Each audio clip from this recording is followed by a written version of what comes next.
The moment I stepped out of my workshop, I saw it, a massive black SUV occupying the entire width of my driveway, blanket parked inches from my shop door. At first, I thought someone was helping unload tools or supplies. But then I saw her, the HOA Karen, strolling by, arms swinging, sunglasses perched on her nose, no hint of apology. I swear, I could feel my heart lock into fury. That SUV had been there for 3 hours, completely blocking access. I couldn't get to my tools, my car, or my shop, my sanctuary. Not that day. I stopped, stared at her, and thought, you have got to be kidding me. This wasn't just inconsideration, it was a defiant power move. And it meant war. Hey, if you've ever had someone park in your driveway, especially like that, stick around. Because what happened next is one wild lesson in boundaries. Before I get into it, hit that like button if you've been disrespected in your own space, and subscribe for more juicy Reddit revenge stories with actual payoff. Okay, let's rewind. I'm a homeowner in a quiet HOA-run subdivision. Most days it's peaceful, kids riding bikes, sprinklers blowing water across lawns, HOA newsletters reminding you not to change your mailbox color. I'm also a homeowner with a side business. I've got a workshop behind the garage where I weld and do metalworking for fun and for a few clients. It's my creative escape. The HOA never had issues with my shop. After all, it's behind a locked gate, tucked away, until Karen. She's the neighbor who's always watching the rules, always ready to judge anyone she thinks is stepping out of line. Think sunglasses up top of her head, phone in hand, patrol eyes scanning. About 2 months ago, I submitted a variation request for storing some work materials behind the garage. I followed every rule, filled out all forms, waited patiently, got an email back saying, no violations found, your workshop storage is fine as is, it's approved. It felt good, official, quiet, resolved, once I knew everything was above board. I even asked the HOA manager via email if I needed to keep materials low or keep times limited. She confirmed it again, no problem as long as workshop stays behind gate. So I relaxed. Then came that day. I pulled in after running errands. Parked near the garage. Went inside for lunch. Came out later, saw the SUV. Blocking me. Blocking my shop. It wasn't an accident. I knew it wasn't. She lives next door. She could have pulled up to her own driveway, but she chose mine. Maybe out of spite. Maybe to make a statement about her turf. I knocked on her door. No answer. Tried to call her. She blocked me on WhatsApp a year ago for being too messy with my yard, even though I followed all the HOA plant rules. So I walked back to the shop, frustrated. I checked the time, and the SUV had arrived at least 3 hours earlier, judging from the fresh tire marks in the dust. Then it clicked. If I can't get into work, that jeopardizes my deadlines. And if I ask HOA to move it, they'll take days. But 3 hours of lost welding time?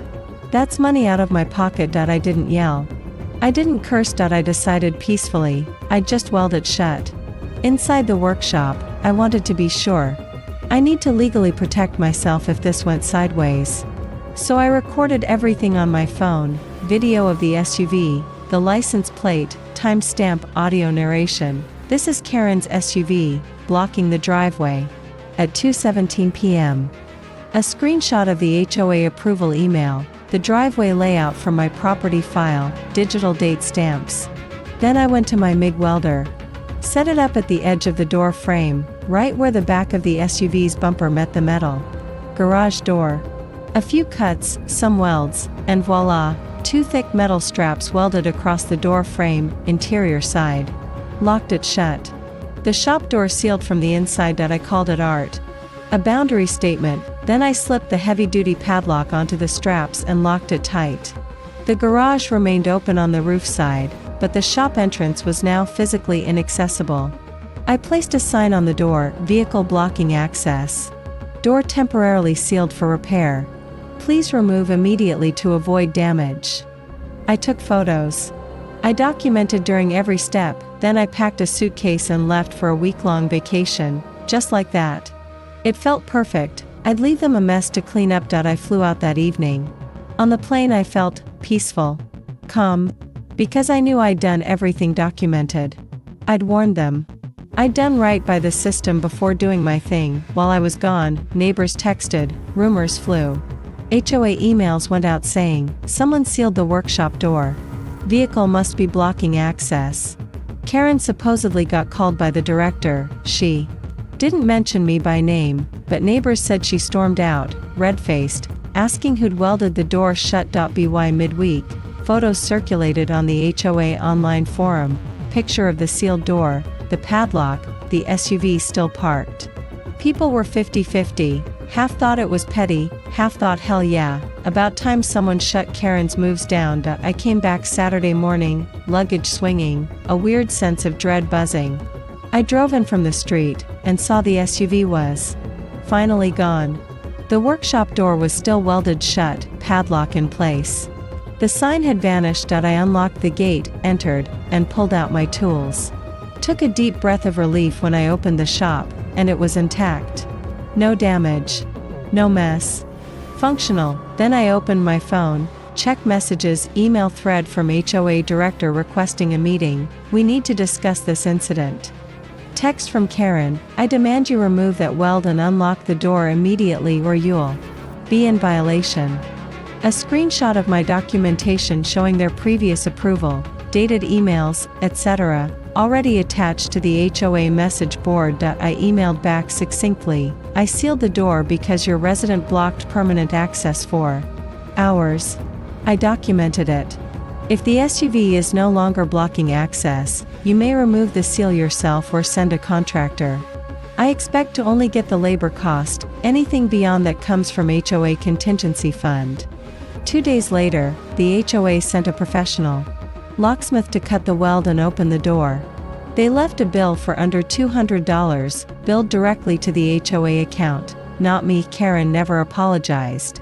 She planted herself over the fence staring at me while I unlocked and tested the door. She muttered something about laws and permits, but I just looked at her, smiling, waved, and walked inside. A few things this whole thing taught me: ownership of your space matters. If someone sits in your domain and refuses to move, you don't always need to beg, it's your property. Documentation is your friend.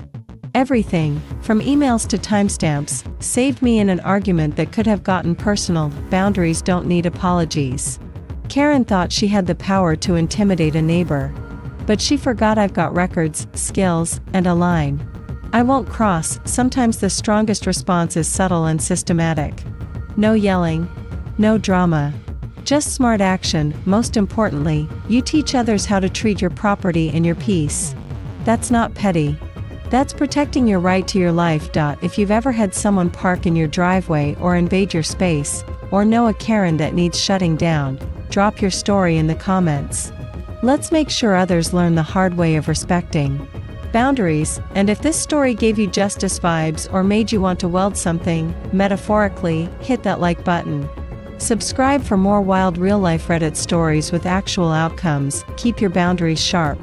And sometimes, if words don't work, lock it down and go on vacation, because peace isn't given, it's upheld.